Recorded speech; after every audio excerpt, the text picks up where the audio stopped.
Hi, my name is Nancy Hamm.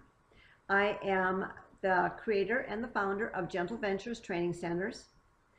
I am here representing Gentle Blessings also because we are introducing the very first holistic newborn care specialist course in person and online.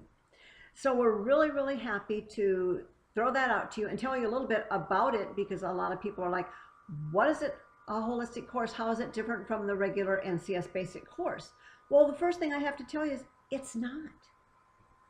The holistic course has everything in it that the basic newborn care specialist course has in it, except instead of suggesting Zantac or Prevacid for reflux, it's going to talk about natural remedies, about homeopathic solutions, herbal solutions, about acupuncture, or acupressure to be more accurate.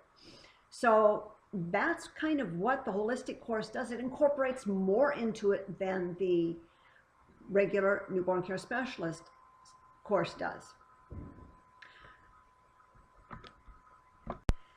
So for those of you who do not know what it is to be holistic, I'm going to kind of give you a definition, because holistic is not just the body.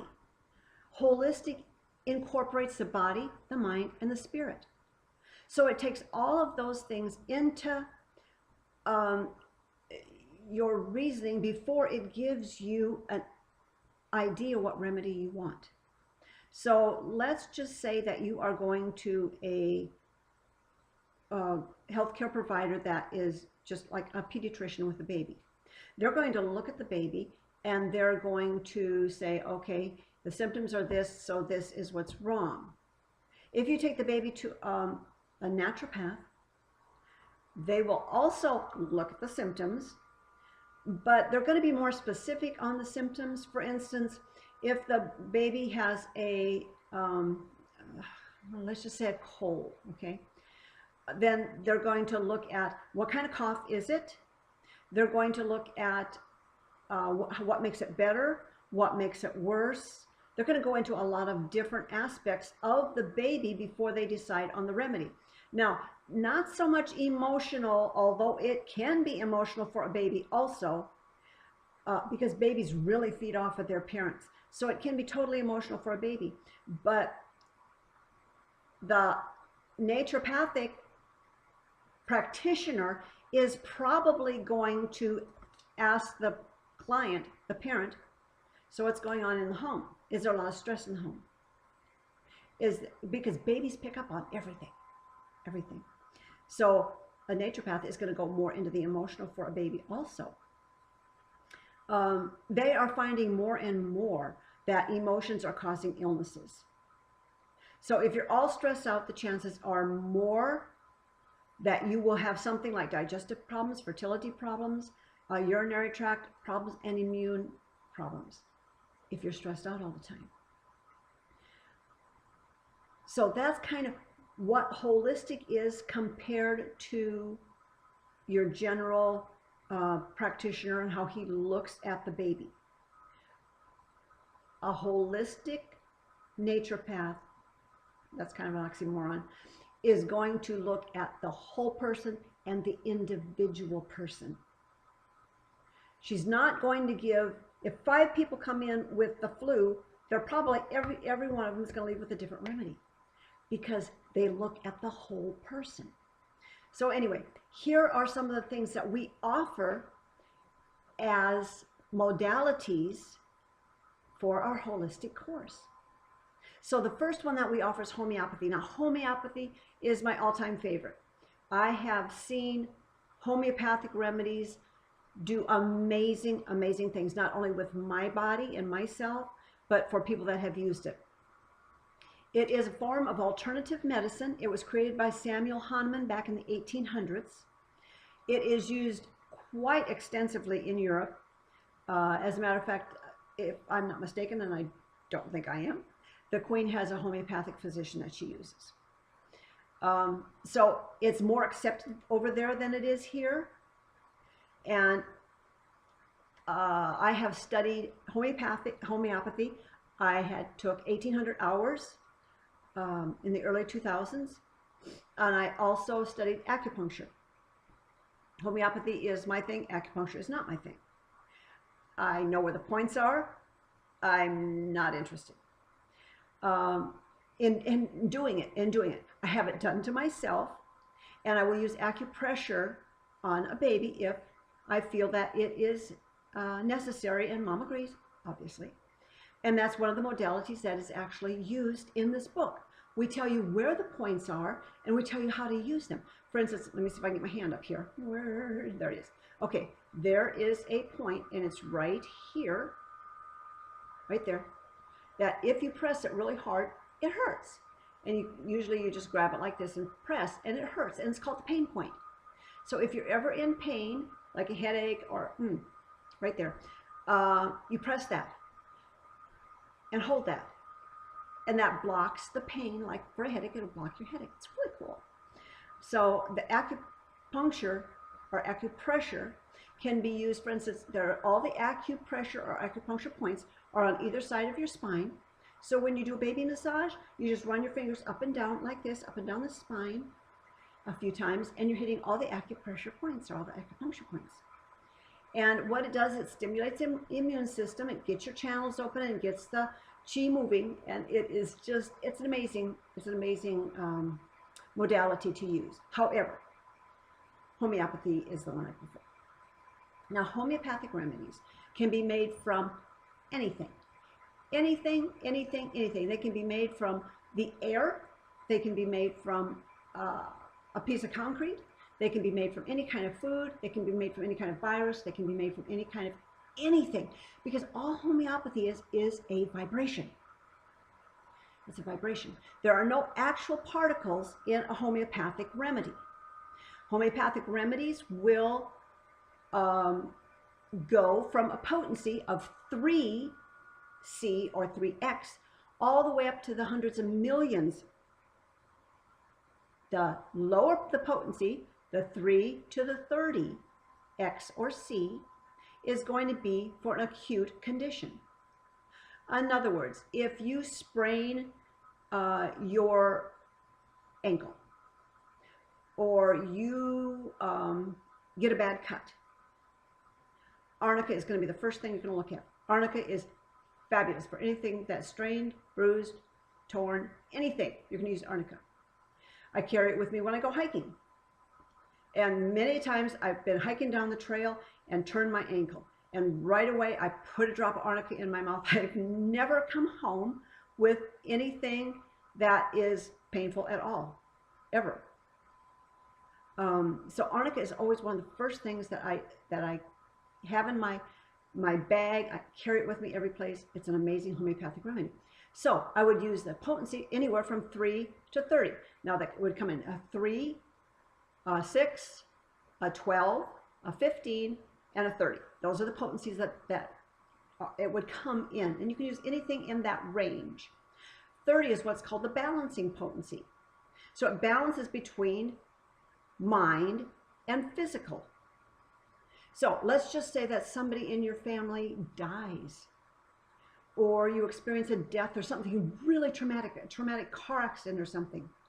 Then you would want a potency that is 200 or above, probably in the millions, because millions deals with the mental. Very, very interesting study. Homeopathy is entirely safe.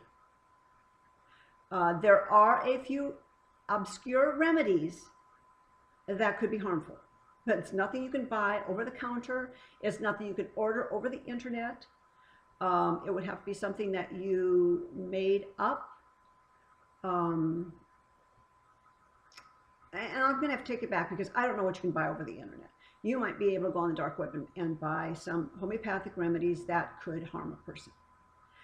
But anything that we have on the market today in the Materia Medica will not harm a newborn. If they don't need it, it'll go right out of their system. Now, what it can do is cause the symptoms of what it is for. So, Let's just say that, we're going to back it up a little bit. You get stung by a bee. You would use a remedy called Apis, A-P-I-S, because Apis is the venom that is created to make the homeopathic, or the venom of the bee that's created to make the homeopathic remedy Apis. So you take the venom of the bee and you would make the homeopathic remedy Apis, which once it's made, it's a vibration. It no longer has any venom in it. And that's what you'd use if you got stung by a bee. It would take the sting out, it would take the swelling out, it would take the redness out, it would take everything out. Because like cures like. However, if you used Apis for something that had nothing to do with redness, swelling, you just somehow picked up the wrong remedy and used Apis. And you used it, and you used it, and you used it. You might get what's called a proving. Now, a proving would be that you would get the same symptoms that Apis takes away. So you might get the swelling, the itching, the redness, from using this remedy. But all you have to do is quit it and it'll stop. It'll stop. So that is the only way that it could affect a newborn. But as you can see when you go through the instructions that we use, we don't use remedies over and over and over and over and over and over and over. We use them maybe up to 3-4 times a day, and then that's it. And then if that is not working, we go to another remedy because that one is not the one for the issue. So much stuff. I love this. Before I continue, I have to tell you, obviously, I am not a healthcare provider. I am not a medical person. I am not an MD. I'm not a doctor. I'm not an RN. All I can do through this home manual, which is what I do, is give you suggestions on what you can do. You need to always do your own research, and you need to always talk to your pediatrician, talk to your doctor. Never do anything without talking to your client first. Your client is the go-to for all of this, okay? And we make that really clear in the online classes and in the in-person classes also. I can answer a lot of questions, but I am not, and if you want me to send you information, I will send you information, but I always preface it by saying I am not a medical person. I'm not an MD, none of that. So I cannot give medical advice. I can only give you my opinion. Okay, the second thing that we use, well, I guess the third thing, because we talked about acupressure and homeopathy, is Pediatric Chiropractor. They're amazing. They're amazing. Don't not go to a pediatric chiropractor because you think that they're going to lay the baby on the table and start snapping bones. They don't do that for babies. It's a much, much, much gentler method. They're not going to crack the neck, crack the back. They're not going to do that stuff. It's more of a manipulation. It's an easier way, and it can take care of so many problems. When the baby comes through the birth canal, you have to understand there's a lot of twists and turns, and those bones are being jacked around, and they may need to be squared away a little bit. So pediatric chiropractor is something that we strongly recommend, along with craniosacral therapy. We love craniosacral therapy. I have seen it work magnificently in a baby where the soft spot was not there when she was born, and babies need that soft spot. The craniosacral therapist was able to open that wide up. I've seen it used in torticollis. I've seen it used in breathing. I've had it done to myself. Love it. Love, love, love craniosacral therapy. So we suggest using this as a modality in many of the cases. Then the next thing that we use is herbal remedies. So herbal remedies, once again, you have to be careful what herbs that you are using with the baby, and you can't use all of them. There's some that you can use, some that you cannot. Some that are safe, I'm going to have to read these, are catnip, chamomile, fennel, calendula, rosemary, catnip, lavender, licorice, lemon balm, vervain, caraway seed, usnea, comfrey, black walnut, mint, golden seal, and bayberry. Those are safe to use externally only on a baby. We're not going to give a baby any internal herbs either. Now, there are a few recipes that we have. One, I believe, is using chamomile. It's using chamomile as a base for a formula, which was actually approved by a pediatrician. And it's pretty interesting. But so we have to be really careful about the herbs we use. We have a lot of recipes in this manual. We have recipes for nipple cream, for lotions. We have, God, I've got to even think of all the recipes. We have lactation cookies. We have formulas for making a formula, for fortifying formulas. We have all kinds of recipes using all kinds of natural ingredients in this manual. The last thing that we have in the manual is essential oils.